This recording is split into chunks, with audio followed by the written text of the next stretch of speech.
वेद दुनिया के लगभग सबसे पुराने लिखित दस्तावेज हैं। वेद ही हिंदू धर्म के सर्वोच्च और सर्वोपरि धर्म ग्रंथ हैं। सामान्य भाषा में वेद का अर्थ है ज्ञान। वस्तुत ज्ञान वह प्रकाश है जो मनुष्य मन के अज्ञान रूपी अंधकार को नष्ट कर देता है। वेदों को इतिहास का ऐसा स्रोत कहा गया है जो पौराणिक ज्ञान विज्ञान का अथाह भंडार है।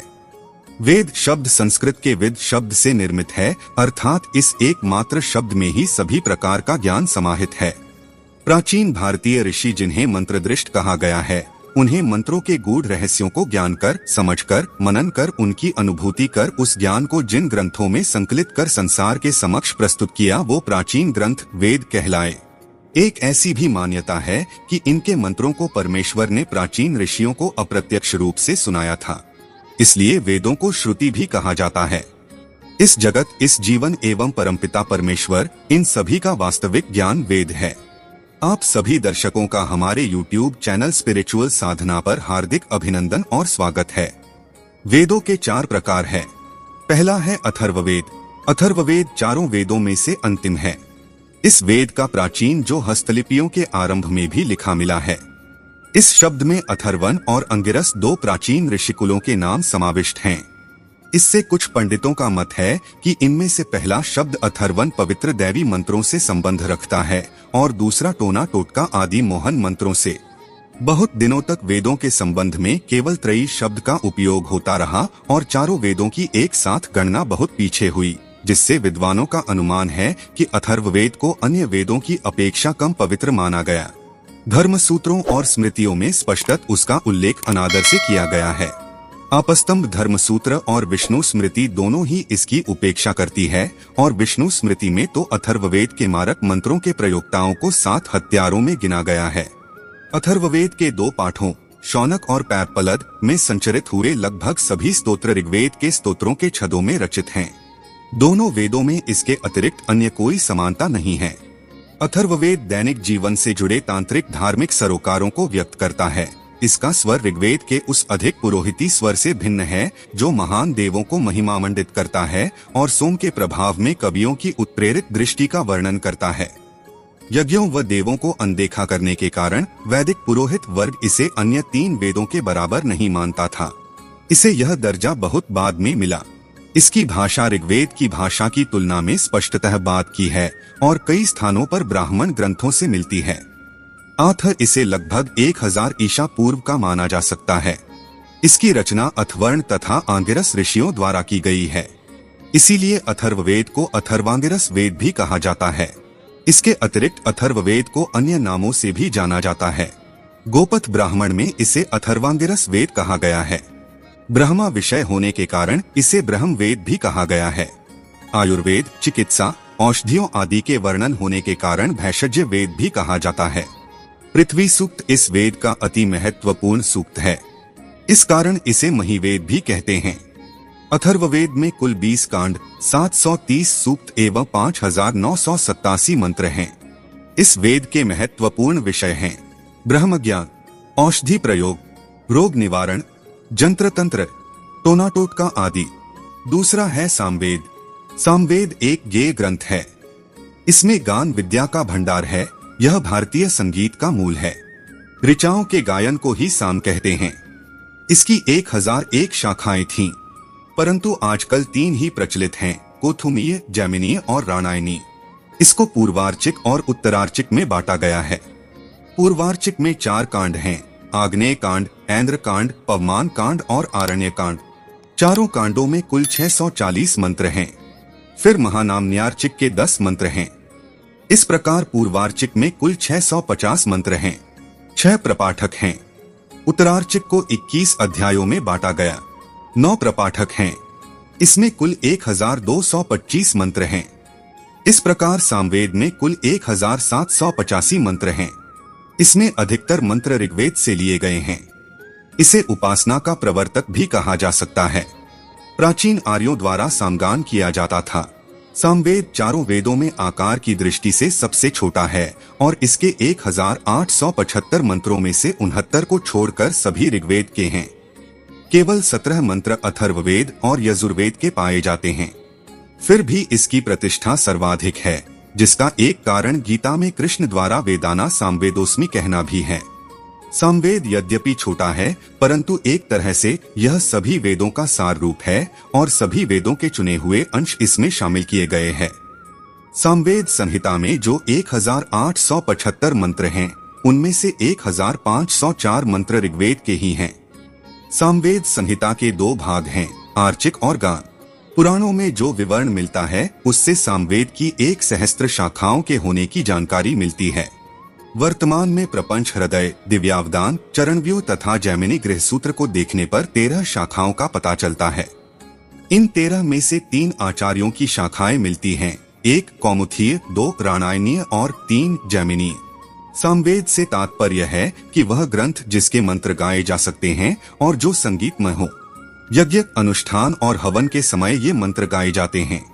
सामवेद में मूल रूप से 99 मंत्र हैं और शेष वेद से लिए गए हैं। इसमें यज्ञानुष्ठान के उद्गात्री वर्ग के उपयोगी मंत्रों का संकलन है।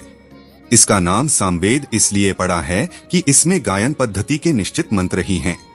इसके अधिकांश मंत्र वेद में उपलब्ध होते हैं, कुछ मंत्र स्वतंत्र भी हैं। सामवेद में वेद की कुछ चाएं आकलित है।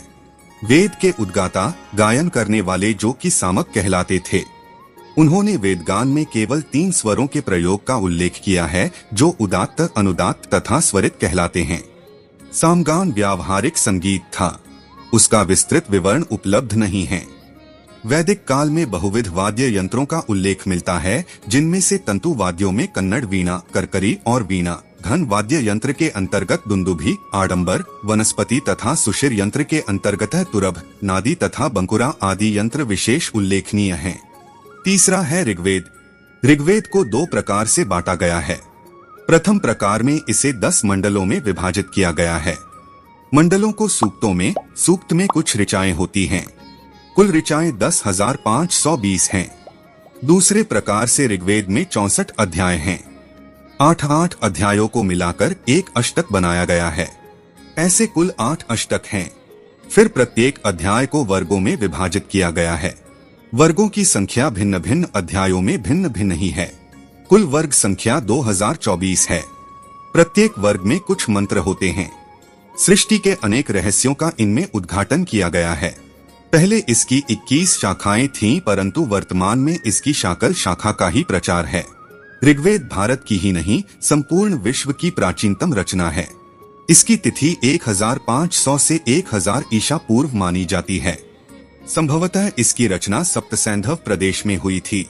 ऋग्वेद और ईरानी ग्रंथ जैन अवेस्ता में समानता पाई जाती है। ऋग्वेद के अधिकांश भाग में देवताओं की स्तुति पर ऋचाएं हैं। यद्यपि उनमें ठोस ऐतिहासिक सामग्री बहुत कम मिलती है, फिर भी इसके कुछ मंत्र ठोस ऐतिहासिक सामग्री उपलब्ध करते हैं। जैसे एक स्थान दाशराग्य युद्ध जो भरत कबीले के राजा सुदास एवं पुरु कबीले के मध्य हुआ था, का वर्णन किया गया है। भरत जन के नेता सुदास के मुख्य पुरोहित वशिष्ठ थे, जबकि इनके विरोधी 10 जनों के संघ के पुरोहित विश्वामित्र थे। 10 जनों के संघ में 5 जनों के अतिरिक्त अलिन, पक्त, भलंसु, शिव तथा विज्ञाशन के राजा सम्मिलित थे।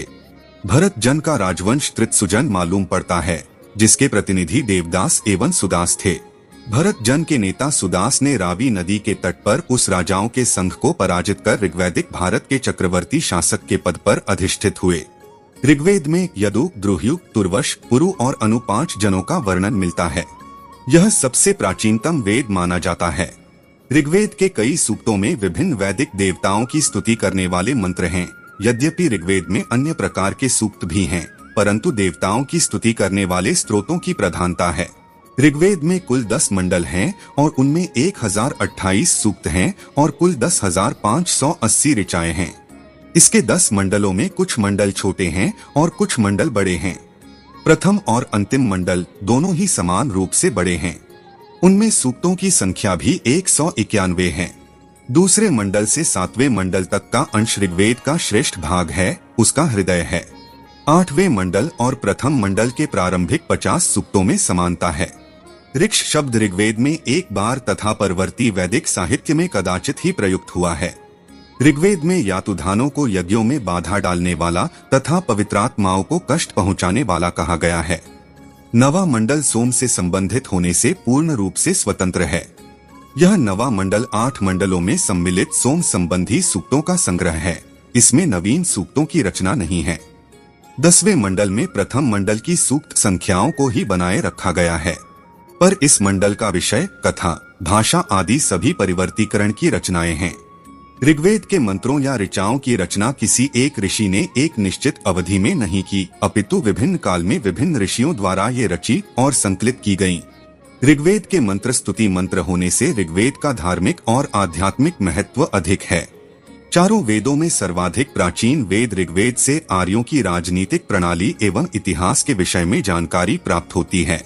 ऋग्वेद अर्थात ऐसा ज्ञान जो ऋचाओं में बद्ध हो। चौथा है यजुर्वेद। यजुर्वेद हिंदू धर्म का एक महत्वपूर्ण श्रुति धर्म ग्रंथ और 4 वेदों में से एक है। इसमें यज्ञ की असल प्रक्रिया के लिए गद्य और पद्य मंत्र हैं। ये हिंदू धर्म के 4 पवित्रतम प्रमुख ग्रंथों में से एक है और अक्सर ऋग्वेद के बाद दूसरा वेद माना जाता है। इसमें ऋग्वेद के 663 मंत्र पाए जाते हैं। फिर भी इसे ऋग्वेद से अलग माना जाता है क्योंकि यजुर्वेद मुख्य रूप से एक गद्यात्मक ग्रंथ है। यज्ञ में कहे जाने वाले गद्यात्मक मंत्रों को यजुस कहा जाता है। यजुर्वेद के पद्यात्मक मंत्र ऋग्वेद या अथर्ववेद से लिए गए हैं। इनमें स्वतंत्र पद्यात्मक मंत्र बहुत कम हैं। यजुर्वेद में 2 शाखा हैं, दक्षिण भारत में प्रचलित कृष्ण यजुर्वेद और उत्तर भारत में प्रचलित शुक्ल यजुर्वेद शाखा। यजुस के नाम पर ही वेद का नाम यजुस प्लस वेद शब्दों की संधि से बना है यजुर्वेद। यज का अर्थ समर्पण से होता है। पदार्थ, कर्म, श्राद्ध, योग, इंद्रिय निग्रह इत्यादि के हवन को यजन यानी समर्पण की क्रिया कहा गया है। इस वेद में अधिकांशतः यज्ञों और हवनों के नियम और विधान हैं, अतः यह ग्रंथ कर्मकांड प्रधान है। यजुर्वेद की संहिताएं लगभग अंतिम रची गई संहिताएं थीं, जो ईसा पूर्व द्वितीय सहस्राब्दी से प्रथम सहस्राब्दी के आरंभिक सदियों में लिखी गई थी। इस ग्रंथ से आर्यों के सामाजिक और धार्मिक जीवन पर प्रकाश पड़ता है। उनके समय की वर्ण व्यवस्था तथा वर्णाश्रम की झांकी भी इसमें है।